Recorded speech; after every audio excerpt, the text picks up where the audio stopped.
Hi everyone. I hope you can hear me. I just want to get the live link and share it with all of you.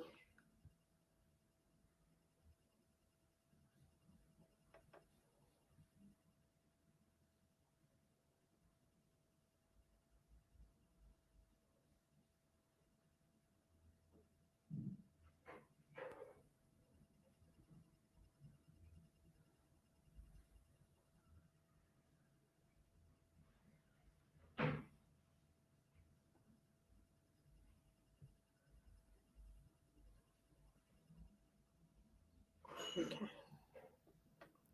We should be starting in a minute, so I'm very excited. It's been a long, long time since we've had this for all of us. I am sorry I've been unavailable, uh, but here we are. I've been taking a break to breathe, breathe. And actually, that's where today comes from because of that need to breathe. So I don't know how much have you been breathing? Yeah, how much have you been breathing? Um, so that's something very very important to ask all of us. I hope that you've been resting.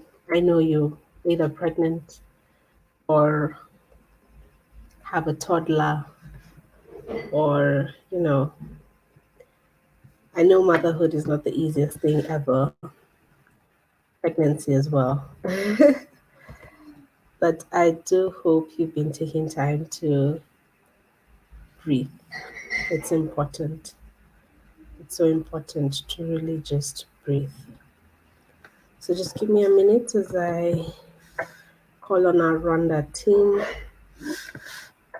and then we can start, right?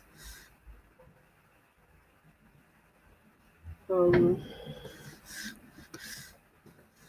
Here we go.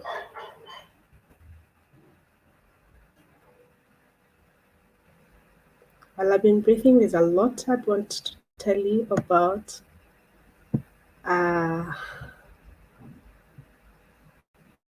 One, if you've been following us on the Wills for Life community pages, we lost one of us the other day. It's very sad, really. Um, we don't exactly have the details. Okay,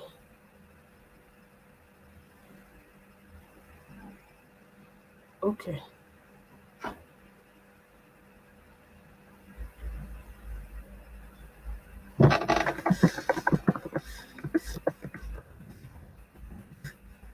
Not so frustrated. Receive some sad news.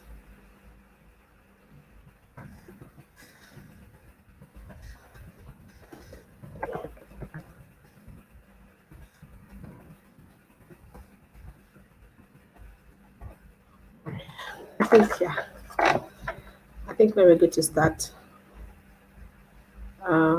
StreamYard, and there we go. Hi, Belinda. How are you? Yes. Yeah. So welcome once again. I think now we can. I can focus. Um, yeah. If you've been following us on the Wills for Life community page, we lost one of our moms. Her name was Miriam. She was very young, had one baby, 8 months old, and sadly, she got a medical complication. She just couldn't breathe, and then ended up with a burst vessel. Um, I'm thinking she may have developed something like pulmonary embolism. I'm not so certain, um, but please let's pray for her. Let's really just pray for her family. It must be a very hard time. Tomorrow we go to visit her.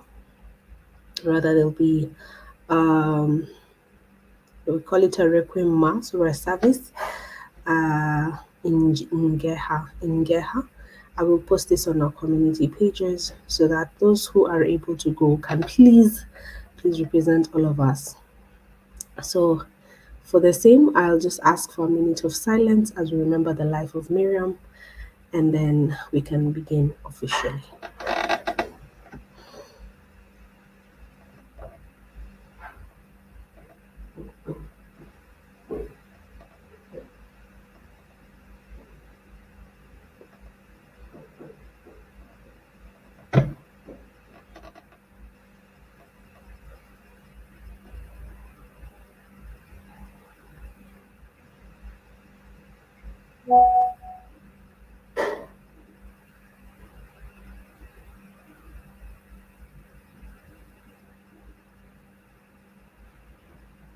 Okay. Thank you. Thank you for observing that minute of silence with me. So, I want to thank everyone who is here. We are going to be talking about motherhood and prioritizing motherhood, prioritizing yourself in the motherhood experience. Yeah. And this includes pregnancy, it includes postpartum or the fourth trimester, it includes when your baby is a toddler, even when they're 5 or 10. Imagine all of that does not make you any less of a mother. Prioritizing yourself does not make you any less of a mother. Please let's understand that. Let's just get or wrap our heads around that. I'm certain that when all of us got our first baby, I'm pregnant with my second, I'm so excited. But when all of us were pregnant, the one thing we were told in all the baby showers or by everyone is sleep and the baby sleeping. Isn't that the most utter nonsense you've ever had? Because when you are tired, when your mom immediately baby is asleep, you want to rush and perhaps do some cleaning or at least breathe or just that's a time to tidy up the house, tidy up the room, and basically just do every other function that a mom is still supposed expected. Expected is the right term to do while nursing a newborn, right? And it's something that continues all through. So it's kind of ingrained in us to know that it's for us to balance being a wife, being a mother, and being yourself, and being a career woman, and being a businesswoman, and being a good friend, and going to meet up with so and so because you don't want to be labeled a toxic friend, right? So all of these things are so much to handle for anyone, right? So we want to be able to demystify how can I prioritize or have time for myself as I'm doing all of these things.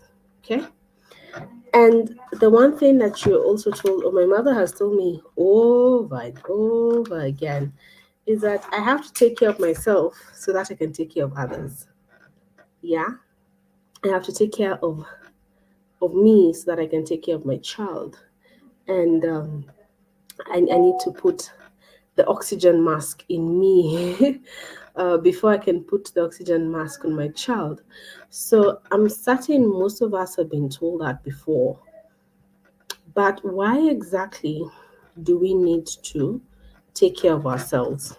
Is it because of others, or is it because you're worthy of actually having time?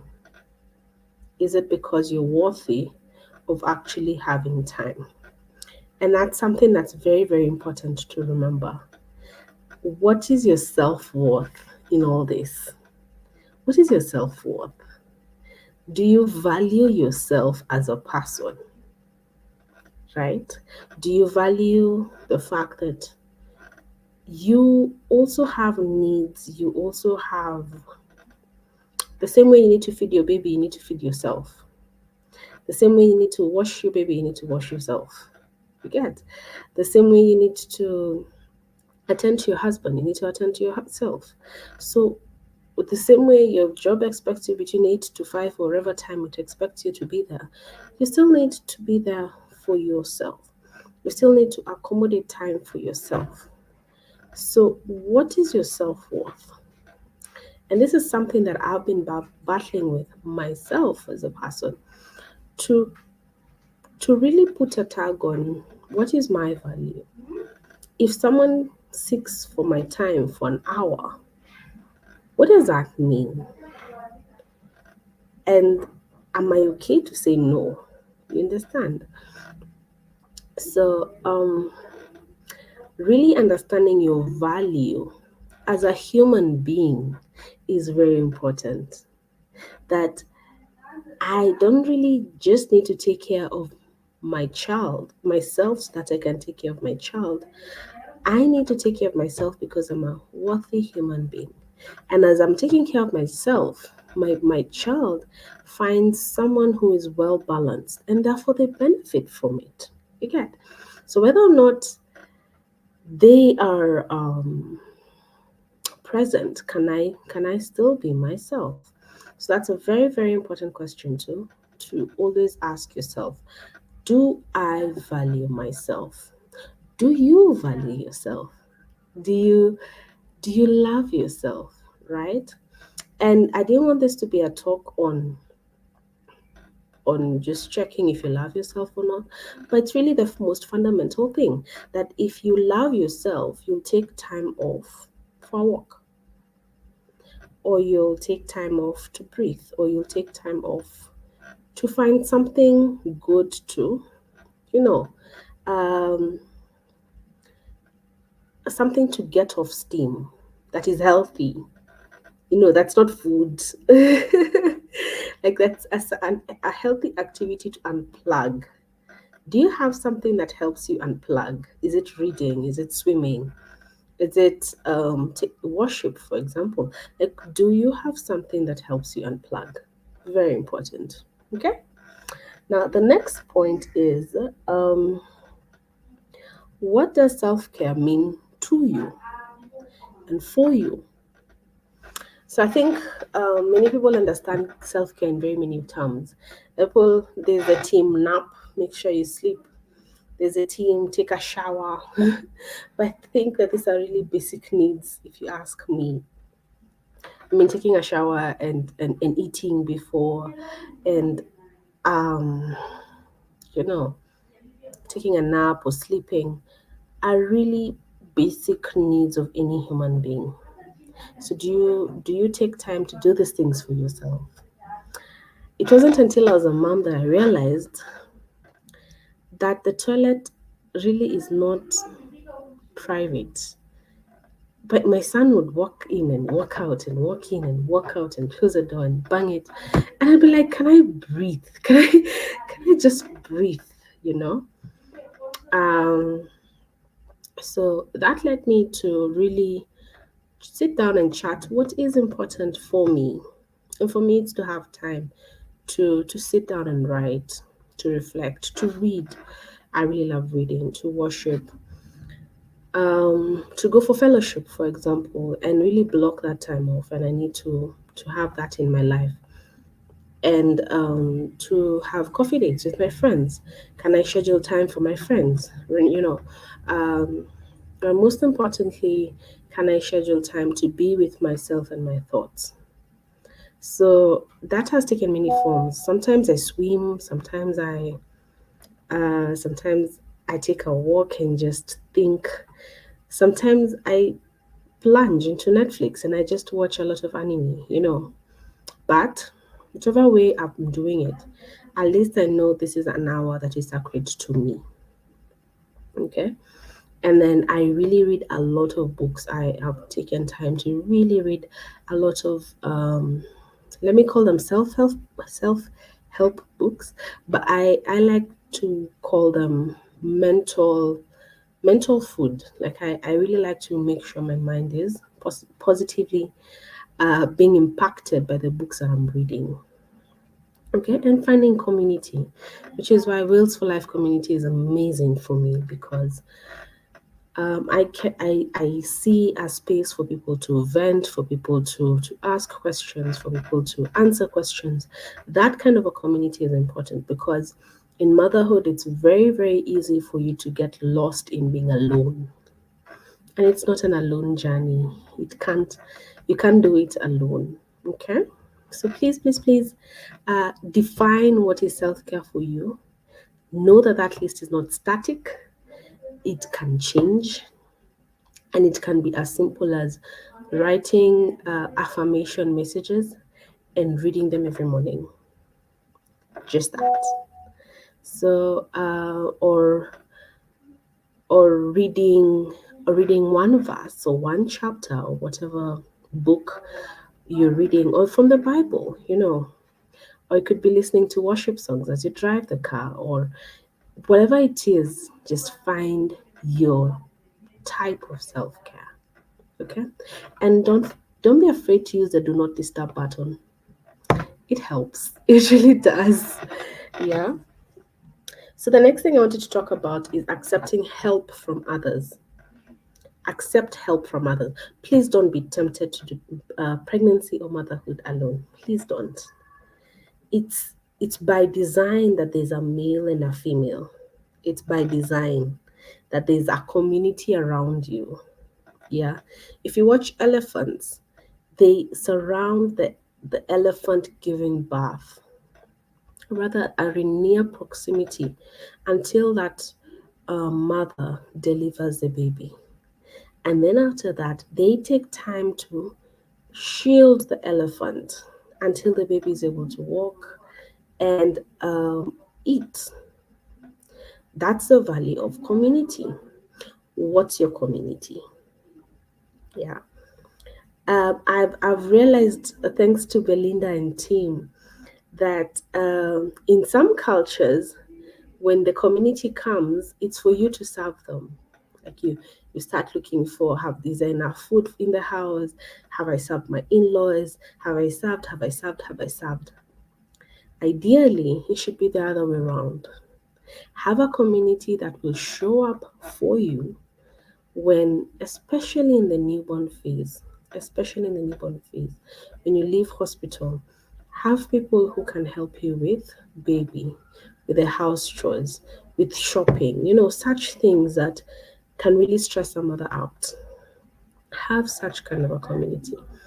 And a community starts with your husband, then goes to your in-laws, goes to your family themselves, your sisters, your nanny. So make sure you have this support structure around you. If you're not fortunate enough to have them within the family, then have a nanny. I remember when my son was very young, initially the nanny would help with the house things. But it got to a point that I couldn't even go to the washroom without thinking it's a baby crying. So it hit me. I needed to also let go of some chores that had to do with the baby. Yeah. And that includes washing the baby. The simple things like, can I be there? Thank you, Joseph, for joining us. So, can I be there to watch how my nanny is washing the baby? Can I guide? Can I be there for to see how the utensils for the baby are being cleaned or sterilized? Because that was something that was really taking up so much time. Everything that the baby would use would need sterilization and making sure everything was clean, etc, etc. And I did it for the longest time until I realized I went back to work. So what would happen to the baby? So can I supervise such roles? And then once I've supervised them and I'm sure that they're being done well, can I release it to them or to her? So of course you need a very good nanny to be able to do that. And a lot of wisdom and a lot of prayer. When you're praying for this nanny, I remember one of our biggest prayer requests still is our biggest gratitude prayer is for the nanny. So find a nanny that you trust and then slowly release or ease off some of the baby duties to the nanny. especially if you know you're going to be going to work soon. So that when you're at work, you are stress free about what's going on in the 3 hours that you're not in the house. Okay. And take time even when there's everyone in the house to take a walk for 10 minutes, then come back. So that in those 10 minutes you're evaluating, am I scared? Am I frightened? Why am I frightened? And you go back to the house and try and sort out those issues. But you need to accept help. And whoever you're asking for help, like your hubby or your husband, may not be the best at, for example, I don't know, putting a diaper on the baby or washing, or I don't know, may not do it the way you would do it, but they're going to do it anyway, their way, and bond with their baby their way, because it's not just your baby, it's the two of you. You get? So can you trust your husband with the baby? Can you express milk and give your husband to feed this baby at 2 a.m. or at midnight so that you rest? Or is it upon you to wake up every time the baby cries? Because that's going to give you post traumatic stress disorder for sure.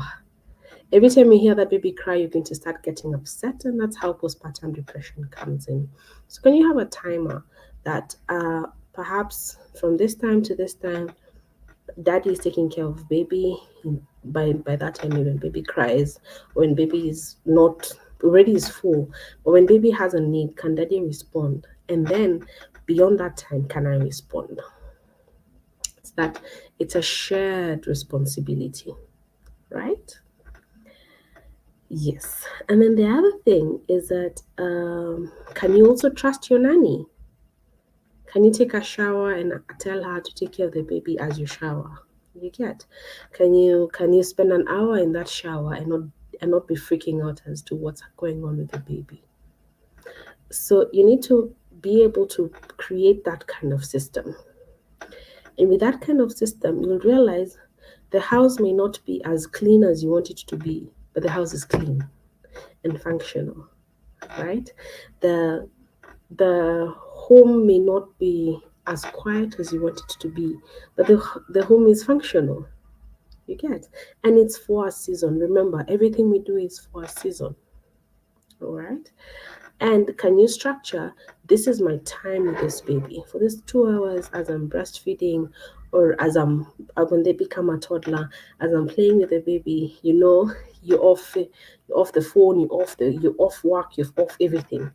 But then when it's time for you to unplug from that and now work or walk or whatever it is, you're comfortable leaving those roles to someone else. So please ask for help. It doesn't make you a bad mother. If anything, it makes you functional as a human being. Okay?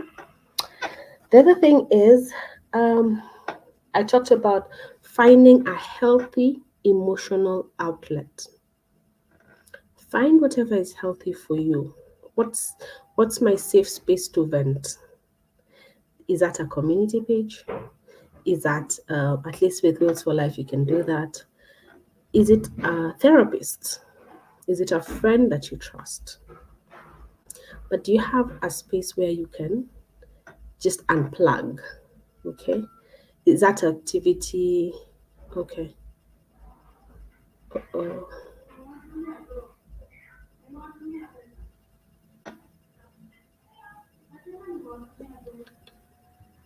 can you hear me?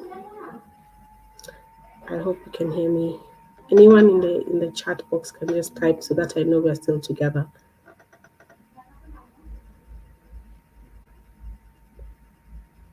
Are we together?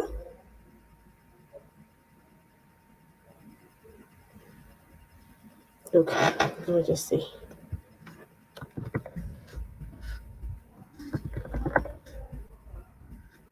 No worries. If at all there's something off and you can't be able to pick this, we will definitely.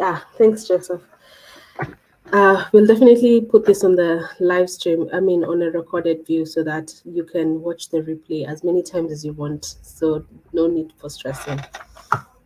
So talking about finding a healthy emotional outlet, And that includes activities such as swimming, such as running, such as, thank you, Adams, such as running, such as walking. Have something that is you, just you. One of my friends keeps on saying she feels like she lost herself in motherhood, and I understand completely. I stopped journaling when I got my son, and it's only now I'm trying to remember how to journal. Trying to remember, yeah. So please find something that is uniquely you, because thank you, Rebecca, because when you have that thing that is uniquely you, then every time you're about to lose track of what am I doing or who am I or where I am, you're able to go back to this space and plug in. Please, even if it's difficult, whatever has been giving you strength for the last few years, if that is God, if that is worship, if that is fellowship, whatever it is, please try and do that. Unless it's clubbing or alcohol or all those things that are difficult to do in this season. Find something that is going to feed your mind, feed your soul, feed your spirit. That's the most important thing. Feed your mind, feed your soul, feed your spirit, because you cannot pour from an empty cup. You can't pour from an empty cup. So you need to consistently feed yourself so that you can be able to now pour not out of your reserve, but out of your overflow. Okay? Then the other thing is to learn to say no. Just that, learn to say no. Your in laws want to come and see you on Sunday and you're exhausted and this was your day out. No. And you don't need to add anything else. Just no. I'm not able to this weekend, maybe next week. Or your boss wants you to come in at 3 months and your your maternity, what is it called, visit is supposed to leave, your maternity leave is supposed to last 4 months. No. I still feel like my child is unable to, it has not transitioned well enough, and therefore I may not be able to come at this time, but I should be there on the date that I was supposed to join. No. No is such an important word. My son says no with so much strength, and you can't face him. If he said no, it's no. I think that's the one thing I really love about toddlers and children. They know when to say no and when to say yes, and they're not afraid to tell you, I'm not comfortable with this. At some point, society keeps pushing us to think that we have to say yes to everything so that we look like we're compliant. No. No is a safe word. No. Okay? And no means you can say no to even activities that you know don't do not give you additional value. Okay? And learn to calculate the cost. Someone asks you, can we go out for drinks up to maybe midnight? You know your child sleeps at 10 and you like the time between 10 and midnight to breathe. No. I can come and be with you till 8 p.m. After that, I'd like to go home and do 1, 2, 3, 4, 5. And let no one pressure you to now make one mama. Yes, I do have a child at home and I do have to take care of myself and my child. So, noise a very important word. Okay. Then, um, this one is a bit controversial, but take a social media break. Please do. Social media can put you in a rabbit hole of consistently and continuously um, comparing yourself. Who wants to compare themselves, surely? you know, so you keep feeling like you are lost or you've been left behind. When your friends are out there, they're doing big things, you look like they're in Cape Town and you're here stuck with a newborn. Please don't get into that rabbit hole. Just block it off. Take 4 5 months off, or take 3 weeks, even a day. Just take time off social media. And when you do get back to it, remove anything that doesn't look like it's serving you. If you and I'm not saying people should not inspire you. Inspiration is good. But anytime you feel like you're going into a self-defeated rabbit hole because you're comparing yourself with so and so, just get out. Really, just get out, and you won't miss them. And if they're even if they're your friends and your family, you can still meet up in person without consistently having to compare your day with theirs. Especially because social media is a place where we curate experiences. We want to show the best of our day. No one shows the tantrum. So most people will not show the day their baby has a tantrum.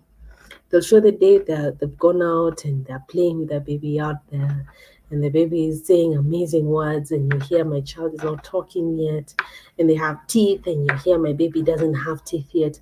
Imagine, just unplug, unwind, and use that time to absorb yourself with something better. Okay. Um, the other thing is to reflect upon yourself. Why am I comparing myself? To just reflect and accept yourself as you are in this season. It is a season. And as you're looking at these different stages, and parenting has stages, motherhood has stages. Yeah, I remember people asking me, "You've grown so fat." I feel so bad. I felt so body shamed. And then I wondered, okay, for me to be able to breastfeed this baby, I need to eat as much as I am so that my child has enough milk. When my child stopped breastfeeding, I lost all the weight. Now that I'm pregnant, I'm back again to weight. So it doesn't make me any more or less Dr. Jemima because I'm bigger or smaller. It doesn't. Yes. So I need to reflect upon why does that statement, or rather, I needed to reflect upon why was that statement bugging me so much until I realized it's because I had an esteem issue when it came to image based on things I had been told in the past.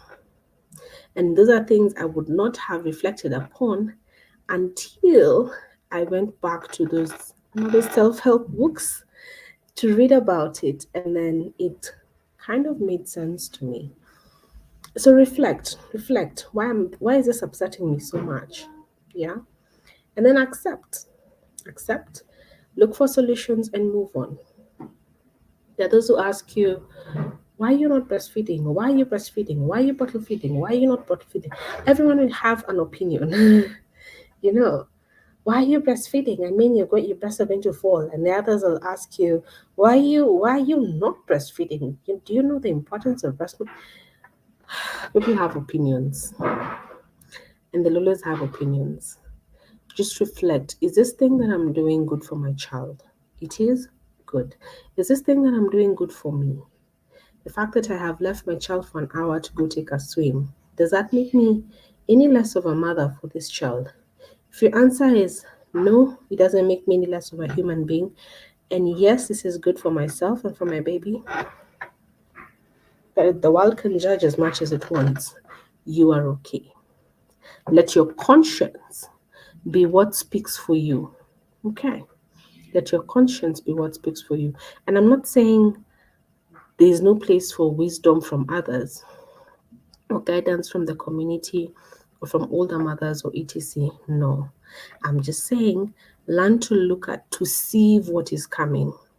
Sieve it. Take what is good, leave away what is bad. And ask for help where you don't know how to handle things. Okay. The last one, because I'll always go back to this, is have a budget. Have a budget. Know what you're spending on, know what you're not spending on, and what you need to save for, and do that. Because one of the greatest worries of a mom is not being able to provide for your child, right? One of the greatest issues is when you feel like I have to depend on someone else for me to make sure this baby has milk or food or whatever, or that I can go to the salon or make my nails or do whatever it is that you want to do. So make a budget. I'm not the best at them. I really don't like monitoring my spending, but anytime I do, I feel more self assured about what am I doing. It kind of gives me um, a reflection of where I am financially and projection on what I want to do. Maybe for myself, maybe for my baby, maybe for the family. And from that projection, it gives me a bit of calmness to know that, okay, we're going in the right direction. At some point in my journey, I took upon all the weight. I took upon all the weight of money and spending and saving, and it really frustrated me. So I had to double back and trust God to be my provider. But even as I trusted God and I do trust God to be my provider, I remember what He said about being a good steward of what He gives you. And the lesson I have learned is there's seed and there's bread. And in any coin that comes, there's seed money and bread money. And to keep the seed for planting or for future, and to keep the bread for now. So that I'm not saving so much that my family is not having clothes, but I'm also not eating so much that we don't have anything to do in the future. So really, seed and bread. And one day we'll talk about it. But for today, just have a budget, know what you're spending on, and remember to save and spend wisely. It'll also it's a form of self-care to know that you're able to project or to plan your money towards yourself and your family. Yeah. Whether you're a single mom, whether you're married, whether you're a stay-at-home mom and your hubby leaves you money in the morning, every money that comes in, there's seed money and there's bread money. Never forget that. So I hope you've learned something today from my reflections. I hope you've learned to take care of yourself. And before I close, please, if you feel unwell, if you feel unwell for any reason, in any form of manner, please go to hospital. Please seek help, right? Please seek help. It's very sad when we lose moms or when we lose young people because they feel like if I go to hospital, who'll take care of the baby? Or dismissing signs and symptoms saying that I'm too tired. I think it's just the fatigue. When I sleep, it will be better. Please, please, please. Even men, and I can see men on the platform as we speak now. Please, please. When your body tells you it's tired, this I get from my husband every day. If your body tells you you're tired, please allow yourself to rest. If your body tells you there's something off, immunity wise, or you feel sick, please take yourself to the right care. And I don't mean self medicate, no. If you find that going to hospital is too much of a hassle, you can use our telehealth platform. You can book an appointment with one of our doctors, and we'll talk to you over the phone or over WhatsApp, whatever it is, and we'll guide you so that if you feel like you need more care, we'll send you to hospital earlier. Okay, or we'll teach you at least having heard what is going on. And this can be a virtual call, a video call, it doesn't matter. Just please let a healthcare professional take care of you. The same way if your child has a fever, you run to hospital. Kindly, kindly love yourself enough to take care of yourself. So with that said, thank you so much.